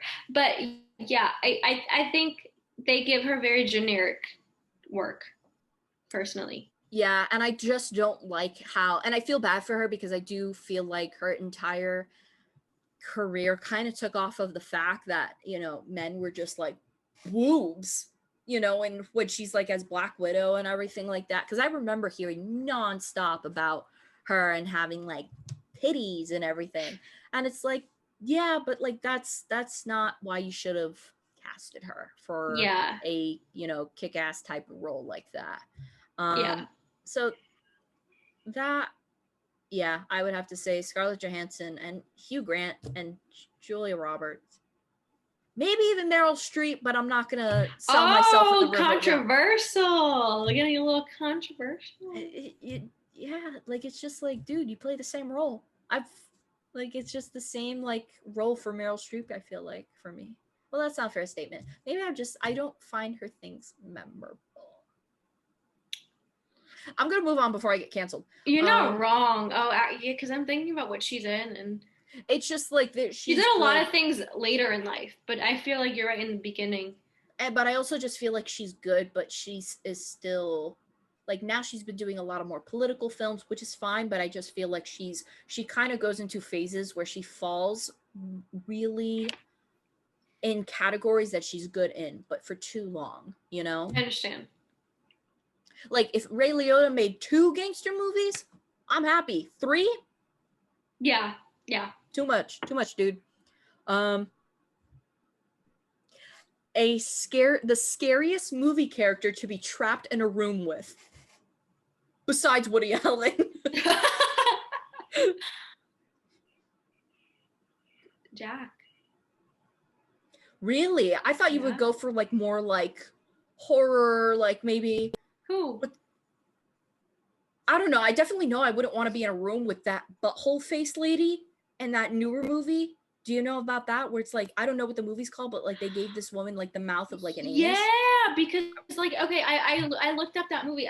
It's a Spanish film. Yeah. And it was talking about, it's very weird. It would definitely make me uncomfy if that character was in the room with me right now. Scared? You'd be scared? Or would you just be uncomfortable? I think uncomfy. Okay, scared. Oh man. I think it would have to be more monster. Like, really? Yeah. Because as someone who's written dark things, I'm like, nothing can penetrate this noggin. There's already darkness up in here. Because for me, it's like psychological stuff that's scary. Like monsters, like you could kind of tell yourself, okay, whatever, not real. No, and if he was in the room with me, like, I'm trying to think, if Slenderman walked in my room right now, I'd be pissing myself, you know. But but it's over in 2 seconds. Like I could just be like, ready to go. He one purpose. But with a serial killer or somebody really scary, you got, you know, it's the mind games. It's okay. You know what I mean? So with that, I can't handle that. Like if Hannibal Lecter walked into my room, I'd be like, he's just an old fart. What are you gonna do? Eat me? Like, I wouldn't be afraid. I guess you could act crazy. Because they're just humans. I think that's why. I think so. I guess you could just be like, I know how to like fool humans. I don't know how to fool just monsters. Start like pacing around the room. Yeah. Man, something that would genuinely like terrify me if I was in I think it's because this terrified me as a kid, so I feel like it would probably terrify me as an adult. Do you remember in Poltergeist, do you remember that white skeleton like thing with like that? If that like popped out of my closet right now, I'd be like, gone. Like I wouldn't, no cardiac arrest, no stroke, no nothing, just instant. Away. Yep. Yeah. That would just be for me. That's what I think. Or even Art the Clown, with them teeths. I feel like I don't have words strong enough to go against that, It's not like I could be like, I'm crazy, and meanwhile this clown's gonna cut me up with a chainsaw, I can't fool someone like that, I have that kind of relates to my next question. Okay, your question? Who do you think you can go up against in a fight?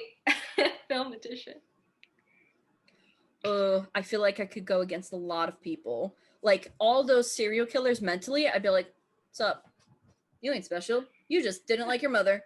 Like I would go for the gusto. I would go for the kill. Like that does it. Reality's a different story. But in like cinematic, like people who I've already learned about and things like that, it's like, no, you just got mommy issues. Like if like little Norman Bates was like, dressed up as mother in my room against Norman Bates. Yeah. You could tear him down.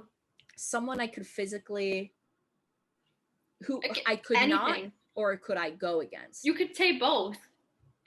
We're having a free discussion. I don't think Terrifier I would be able to handle. But I do think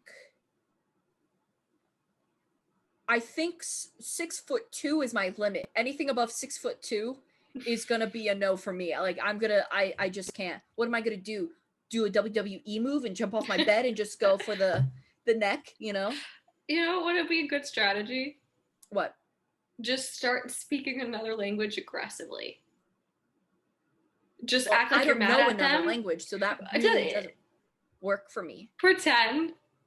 I thought like always what a good strategy would be like, oh, you're here, finally, and then just start stripping naked, that's another good tactic.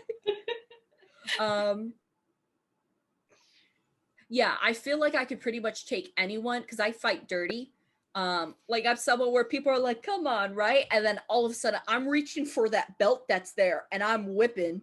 I'm doing tornadoes, in my room and stuff. But I feel like anyone who's over like 6'2", that's where it's like, especially someone like, okay. I don't think I could take Jason. I don't think I could take, oh my God, no. Another thing, nope. If the xenomorph was in my closet right now, dead. Another thing, I'd be dead. I'm not going to wait for that second jaw to pop out and, just remove my friggin' thorax and shit. You know who I think we could both take? Us together, who? Saw. That homie on the bicycle? Nothing. The guy who plays the games.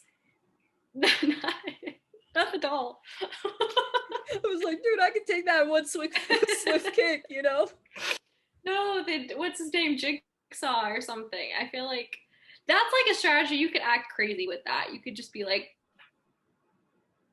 Yeah, I think so. I think mentally you can get in his head. You could just be like, you still got cancer, right? Your last, you know what I mean? I feel like you get in his head, but nobody really. Well, I feel like that's the same way how I feel with like if Ross Lynch as Jeffrey Dahmer came in, I'd be like, dude, it's 2021. It's okay to be gay. Like, chill, just chill, But I feel like if it was like Michael Myers, Jason or Freddy, any of those, I don't think I would because of the sheer. It's this mass. They got a lot of mass right here and a lot of height. They got a lot of torso. It's not something I feel like if I did a punch or if I threw a chair or anything, I don't think it would be enough torque to really do any damage to them. Even if I had like a blade or, katana, whatever, I don't think I would be able to do because those just seem like, especially in like my room, those people are just walls. They just get you in the corner and just like, that's it. I feel like I could probably outrun them, but I don't need to find out in reality if I could, if you know what I mean. All right. Was that the last question for me? Or do you have one more? Okay. No, that's how I'm ending the night. my question is to you, an actor or actress you cannot stand, whether it be their acting or their social personality, whatever it may be, but everyone seems to like. Who's the girl from Cups? Do you know who I'm talking about? I don't think she's funny. Nothing against her. We're not talking about Rebel Wilson. No, we're talking about what's Anna something. I don't like her. She's not a bad person, but like, she's not funny. I don't think she's funny. And everyone's like, oh, she's so funny. And I'm like, yeah, I don't like her. Maybe it's not my humor. I don't think she's a very good actress either. So. Yeah, for sure. Personally. No one likes Gwyneth Paltrow, so that wouldn't work for me. She's anybody who sells goop. Yeah, like thanks. Like I'm gonna stick a crystal up my hoo-hoo and I'm gonna be okay for the rest of my life. Trying to scam us all at this point. I love how that woman, she's like, Goop, buy my $50 supplements. And then meanwhile, she admits in a video, I drink a martini every single day. I drink 2 martinis. It's like, okay, that's not really what I was expecting, but I also trying to think who else. I don't like a lot of maybe it's because I don't like a lot of the younger, like the younger actors. Noah something, he's on the Netflix movie. I don't like a lot of those people just because maybe I'm getting old. Maybe I'm not in with the youth anymore, but with things like that. I just don't find, like, here's the thing, in terms of like in with youth, like if you compare like whatever, what was going on we were around? High School Musical. Zac Efron. He's okay. But like for example, like if we're comparing people who are playing similar ages or high school ages to us, there's a difference between Noah Centineo and his movies and a show like Euphoria. Those, like, all those actors I love. And even like an actor like Jacob Elordi, who's closer to our age and everything, I think he's fantastic. But someone like Noah, it's just sometimes just people have a face and it's like, oh, you would not be nice to me, like it's just, you could tell, like all those TikTok people, like I feel like it's like, oh, the TikTok, the like, famous people. It's just like I feel like when I see like all these young people getting like so much, like it's like, I get it, you're doing your little, whatever that stuff is, but I totally feel like you would call me some type of slur, and I'm not even someone you could call a slur. I just feel like you would just They're just like the mean kids in high school, right? They look like the mean kids in high school. Yeah, like, and I feel like they would be like, oh, you're a millennial, and I'm like, I'm actually Gen Z, whatever. Like, I feel like they're those type of people, But I also, speaking of which, I don't like any... I literally almost said a blanket statement. I don't like 30-year-old women. I don't like... I don't like, because I was thinking about, like, those women who are like, ew, Gen Z, ugh, middle part. And I'm like, it is what it is, Sharon. Like, let bygones be bygones, I don't understand this war either. Yeah, that doesn't make much sense to me. But actor or actress cannot stand, but everyone seems to like. I don't like Vanessa Hudgens. She's not very smart. No. She made all those comments about COVID, and it was just like, girl. And she's not really an actress, but I don't like Taylor Swift. I get like... You don't like Taylor Swift? She gives, like, she's a horse girl, The Swifties are going to come after us. She's got a hard fan base. Dude, I don't think any Swiftie is listening to this right now. And if you're offended, I apologize. It's just, I have every opinion, every right to have an opinion. Okay. I have every opinion. I have every right to have an opinion to not like Taylor Swift as those who want to stand by her and call themselves a Swiftie. Maybe a Swiffer picker-upper. No, that's lame. All right, that's it for me. And it's been a whopping 2 hours since we started filming. 2.5 hours. We did it, though. So hopefully you guys enjoyed our 50th special. Let us know if you prefer the video. This is recording via Zoom. Let us know if you prefer this type of footage compared to just podcasts, because we'll see if we can do both. Okay. So next time, we're going to be reviewing the movie Groot. also known as Another Round, starring Mads Mikkelsen. So until then, we'll see you next time. Bye.